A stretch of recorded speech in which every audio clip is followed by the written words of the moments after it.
पुस्तक का नाम दृश्य जगत के अदृश्य संचालन सूत्र, लेखक पंडित श्रीराम शर्मा आचार्य जी। ऑडियो 2। कोई चित्रकार यदि अन्य किसी ग्रह पर बैठकर पृथ्वी का रंगीन चित्र बनाए तो वह रंग बिरंगे दृश्यों का एक समतल दृश्य ही होगा।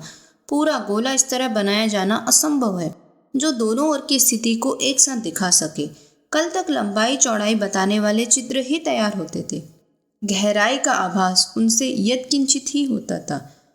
अब 3 डायमेंशन स्थिति देखने की भी सुविधा बन चली है और गहराई को देख सकना भी संभव हो गया है।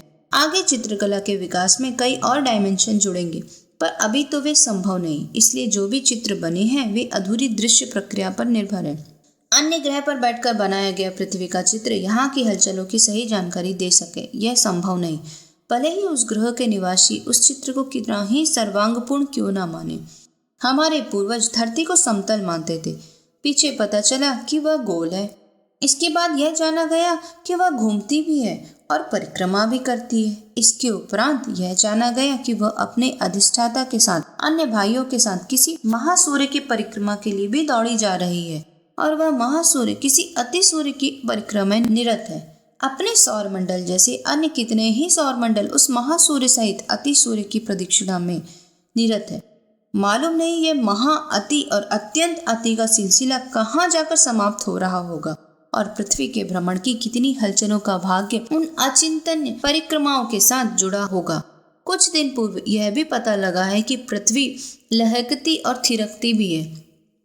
सीधे साधे ढंग से अपनी धुरी पर घूमती भर नहीं, वरन वह कई प्रकार की कलाबाजियां भी दिखाती है। सांस लेती हुई फूलती और पिचकारती भी है। इससे उसकी भ्रमणशीलता में अंतर आता है। तदनुसार गुरुत्वाकर्षण भी घटता बढ़ता है। विज्ञान अभी अपना बचपन भी पार नहीं कर पाया कि उसे अपने विषय की गहराई दिनों दिन अधिक दुरूह प्रतीत होती जा रही है। पिछले दिनों विज्ञान ने जो भी दावे छाती ठोककर किए थे, उनमें से कितने ही दावे अब झूठे सिद्ध हो चुके हैं। इतना ही नहीं, पदार्थ और प्रकृति का रहस्य समझ लेने वाला दावा भी अब मिथ्या सिद्ध हुआ है। पहले समझा जाता था कि पदार्थ स्थिर है, परंतु अब पता चला है कि एक कंकड़ में भी करोड़ों अरबों परमाणु अपने नाभिक के इर्द गिर्द घूम रहे हैं। घोषित किया गया है कि पदार्थ की सबसे छोटी इकाई इलेक्ट्रॉन है। इस सबसे छोटी इकाई का प्रत्यक्षीकरण अब तक किसी भी यंत्र से नहीं किया जा सका है, न उसकी निकट भविष्य में कोई संभावना ही बरती जाती है। यह मात्र एक परिकल्पना है जिसे रूपहीन कहकर पिंड छुड़ाया गया है। इसकी गतिविधियां तो नोट कर ली गई हैं, पर वे क्यों होती हैं? इन हलचलों के लिए उन्हें प्रेरणा एवं क्षमता कहाँ से मिलती है? खर्च होने वाली शक्ति की वे पूर्ति कहाँ से करती है? इसका कोई उत्तर प्राप्त नहीं किया जा सका। अणुविज्ञान के मूर्धन्य मनीषी आइंस्टीन और मैक्स प्लैंक तक इस संबंध में चुप है और यह सोचते हैं कि भौतिक सत्ता के ऊपर कोई अभौतिक सत्ता छाई हुई है। यह अभौतिक सत्ता क्या हो सकती है और उसका उद्देश्य एवं क्रियाकलाप क्या होना चाहिए, यह खोज पाना अभी विज्ञान के लिए बहुत आगे की बात है।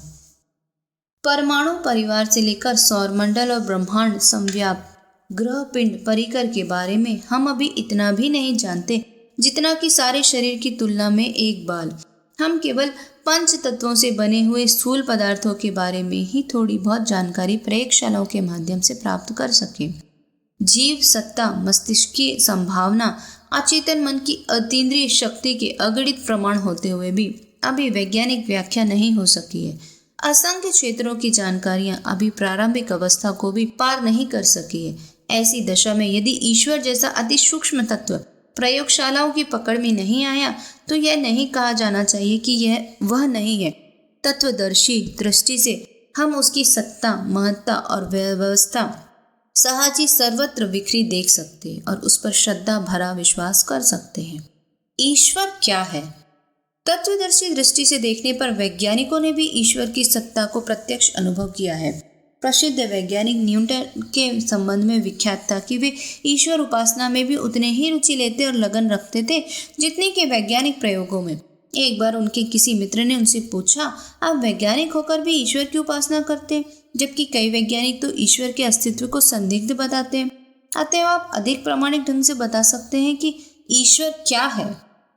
ज्ञान, न्यूटन ने गंभीरता पूर्वक उत्तर दिया। हमारा मस्तिष्क ज्ञान की खोज में जहाँ पहुँचता है वहीं उसे शाश्वत चेतना का ज्ञान होता है। कण कण में जो ज्ञान की अनुभूति भरी पड़ी है वह परमात्मा का ही स्वरूप है।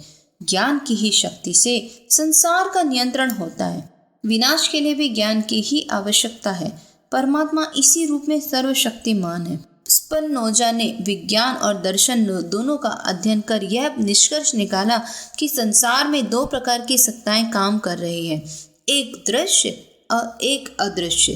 एक का नाम है प्रकृति या पदार्थ, एक अदृश्य अपदार्थ अथवा विचार। मृत्यु के अंतिम क्षणों तक विचार प्रक्रिया का बने रहना और मृत्यु के तुरंत बाद समाप्त हो जाना इस तथ्य का घोतक है कि जिस तरह पदार्थ अर्थात धातुओं, खनिजों, लवणों, गैसों आदि से बना शरीर मृत्यु के बाद सड़ गलकर अपने अपने तत्व से जा मिलता है, उसी तरह विचार अपनी प्रणाली में जा मिलते हैं। विचार कभी नष्ट नहीं होते। इससे यह सिद्ध होता है कि अविनाशी विचारों की केंद्रीभूत सत्ता ही परमात्मा है। विचारों को भौतिक दृष्टि से जीन्स का सत्व माना जाए तो वैज्ञानिक विचार से भी विचारों की अमर सत्ता है, और दार्शनिक दृष्टि से देखा जाए तो भी उनका अस्तित्व कभी भी नष्ट नहीं होता। विचार अवचेतन मन से आते हैं। कब किस विचार के स्पंदन मन में उमड़ने लगे यह मनुष्य के नियंत्रण में नहीं आते। इससे भी प्रकट है कि अविनाशी तरंगे सूक्ष्म जगत में लहराती रहती हैं और मस्तिष्क के किसी भाग से स्वसंचालित व्यवस्था की तरह उमड़ती रहती है।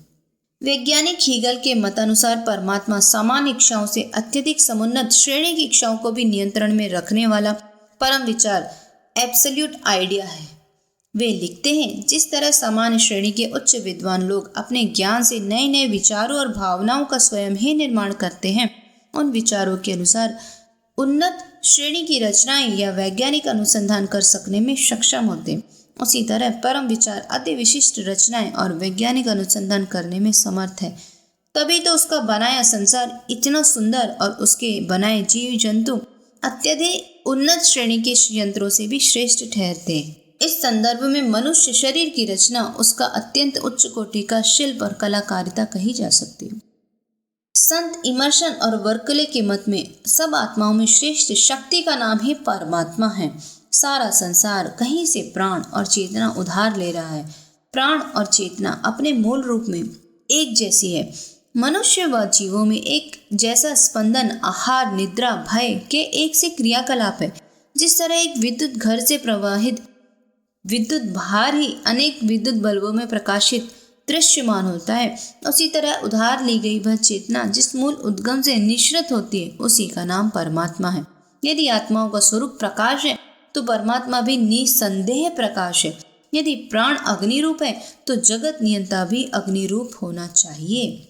आइंस्टीन का साक्षेपवाद सिद्धांत और वेदांत का मायावाद वस्तुतः एक ही व्याख्या के दो प्रकार है। वेदांत ब्रह्म सत्य जगत मिथ्या कहता है तो आइंस्टीन ने जगत को समय, ब्रह्मांड की गति और कारण नाम दिया है। आइंस्टीन कहते हैं समय नाम की कोई सत्ता नहीं है, घटनाओं के तारतम्य को ही समय कह सकते हैं। घड़ी की सुई एक पॉइंट से दूसरे पॉइंट तक चली, उसे 1 मिनट कह दिया।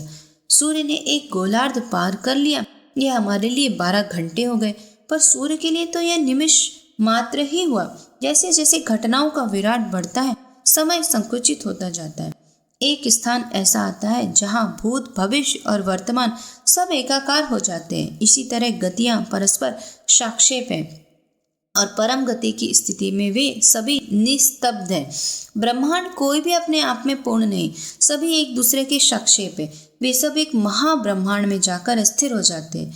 इसी तरह कारण सभी साक्षेप है। एक से दूसरे कारण की खोज करते चले तो एक ऐसे महाकारण तक जा पहुंचते हैं जो समस्त सृष्टि की रचना का मूलाधार है। अब इस मूल तत्व को किस तरह अनुभव किया जाए, इसके लिए आइंस्टीन कहते हैं कि वहाँ ज्ञान के अतिरिक्त कुछ नहीं ठहरता। इसी को वेदांत में अनुभव गम्य स्थिति कहा गया है।